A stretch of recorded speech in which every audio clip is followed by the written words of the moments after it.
Welcome to Return on Intuition, the podcast where strategy meets soul. I'm Erin McMahon, a marketing leader, startup advisor, mom of two, and lifelong seeker of what's real.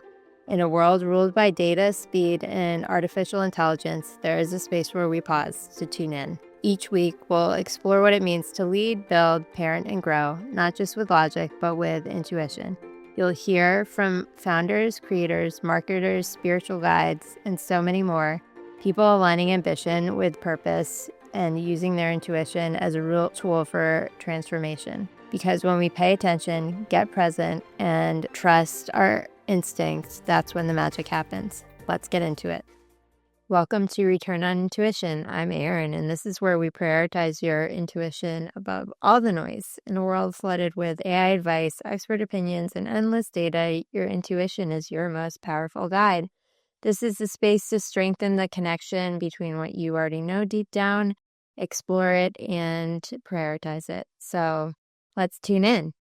I'm excited to start another episode. I've been away for a bit, been on vacation, and getting back into the fold of things. It's been interesting being away, being completely out of routine, which is something that my body isn't necessarily comfortable with, nor my mind. And then now getting back into the swing of things, work, kids' schedules, family schedules. I think it's an interesting reflection of using your intuition in a different way when you're out of sync, and then thinking about it when you hop back into routine and noticing things about your routine when you get back in and maybe you didn't notice before. So in my perspective, jumping back into routine, I notice what my brain loves and what my brain doesn't. So even though I loved vacation and I loved,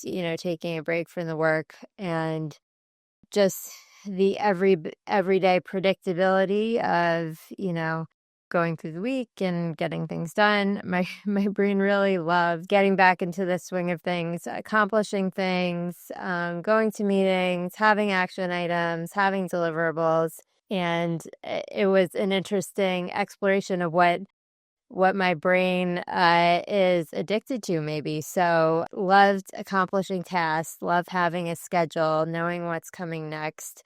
And, I started examining how I did things and how I get things done. So even though my schedule is segmented in terms of when I do work, when I have meetings, I also noticed in doing work, I really like jumping from one thing to another and getting those small dopamine hits from sending email, answering questions, doing small tasks. And I had to reflect to myself, okay, what is the bigger picture? What do I really want to get done in the day, in the week? And that's something that I probably lost and hadn't reflected on as much before. So coming back, I want to be more intentional with my time, and I want to get, things done to make sure that at the end of the day, at the end of the week, I not only have done things that make me feel good within, an hour of getting them done, an hour of responding to someone and getting a thank you, but then, at the end of the day or at the end of the week, I say, oh, I finished this big project, or I've advanced this far in what I'm doing with this company, or I've advanced what I'm decided to do with my own business. And it is easy for me and more desirable to me to default into the short term. What can I do right now and feel like I've gotten something done and I've moved the needle a little bit? But then when I reflect on the longer period of time and the larger goals I want to accomplish, I think if I am not intentional about my time and focus on those things that are harder, then I won't be as happy or feel like I've made enough progress. So that's something that is more apparent now than it was prior to going on break, probably because I was just so focused on getting a lot of things done that I needed to do, and there was less opportunity to procrastinate and get things done, but then also there were just a lot of short-term things, and I had a destination to go to. This is even easier to do to focus and distract the brain or keep it on the dopamine hits in the age of AI and using tools as using AI tools to get things done or to help advance, what you're thinking or what you're doing. So in a lot of cases, let's take writing as an example. Like I used to, think about an article that I needed to write, and I'd really have to process it in my brain. And it would either be, a period of brainstorming to myself, looking up articles, writing down ideas, and then like literally sitting and writing. And now it's easy to write an outline, put it into a search engine or put it into an AI engine and have it come out with something. It doesn't come out with something great necessarily. And I've been studying a lot about how to put information and prompts in. So it certainly can help guide along the process, but there are different LLM engines that are useful for different things. And it certainly helps give ideas, organize thoughts, but when it really comes down to it, there's a period of writing concentration that exists as has always existed, and I believe will always continue to exist in the future, where human discernment and getting and refining your ideas is really important. So I bring this up because number one, AI and AI tools help with dopamine hits and moving the process along and feeling like, okay, I put this prompt in and now I have this output. But what is needed internally and does not go away and is part that I think we should always cherish is our internal discernment, our internal intuition to look at what is good, what is not good, what do we like, what is the final result we want to see. The negative part about this is there's a proliferation of tools that say they can solve our problems for us, do our work for us, that make it easier to distract from doing the harder work of reading, writing, revising, thinking. Those things are delayed gratification because it's slower to think. It's slower for things to come to you. Sometimes you have to wait for the flow or for ideas to come in or things like that. But that's still a really important part of the process. And for me, I avoid that when I can because it's easier to get the quick hits. It's easier to say, okay, here's something that I've moved the needle a little bit. Here's, somewhat of the result, but it's really not where it should be. And so it's important to take that intentional time to get it from where you're using the tools and you're developing what you need to either for teams internally, organizing your thoughts, sharing ideas, or whether you're publishing a full product. So in my mind, there are more things and it's easier to distract yourself from that. I'm using my intuition to do as I see these proliferation of tools, which I think are important for us to use, important for us to know, important for us to understand and integrate within our workflows. It's important to understand how they integrate with our workflows and where we need to adapt and use our discernment to produce the best work, produce the best insights, however we can. So what I've done as I start back to work and, get into the flow of things is figure out when in my schedule, when in my day can I do these smaller things that are more tool-oriented, task-oriented, and when can I set aside time for concentrated work. Some of the things that are harder because it's just involving thinking, waiting, processing, sort of a slower drip of knowledge and shaping something versus what can I do that immediately produces a result or answers an email that, my boss asked for, that a teammate asked for, or gets that quick hit. I think both things are important. And even jumping from task to task has its time and place. Because, when I'm doing something, then I remember that, if I'm writing an article, then, oh, maybe this talking point is good for a part of a speech that needs to be done at an event conference, or, maybe something that we're talking about with partner marketing might be a larger commentary piece or a research study for something that can come out later.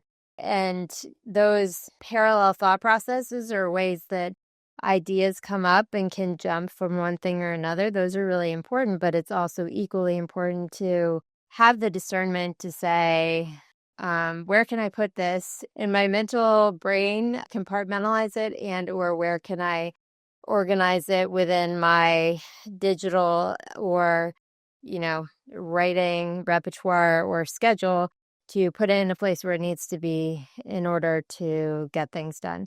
Without having the strength and the space to notice what you're doing and observe what you're doing with all these different tools and things that need to get done, it's very easy to just get caught up in the flow and get lost in all the competing signals internally and externally that are competing for our attention. But what is really important, and this is where return on intuition comes in, it's important to be intentional, understand truly internally what do you want to do, and that goes for work. I've been focusing and speaking about work and workflows and all this, but then also it branches out into the larger overall life picture. What are you looking to accomplish in your week, with your family, with your kids, with your spouse, with your friends, health-wise, etc. What are those guiding principles, and how do you keep those in mind as you are going about your day? I was recently listening to a leader from the Kabbalah Center in LA, and they put it very beautifully. When you wake up in the morning, you should think, well, what light do I want to help shine on the world today? Which is beautiful. Also, not something you necessarily want to tell your boss you're thinking about all the time, because they're going to like, you mean what projects are you going to do? But I think that's really important, because it's not only what am I going to accomplish, what am I going to get done, but then also what overall meaning am I bringing to the day.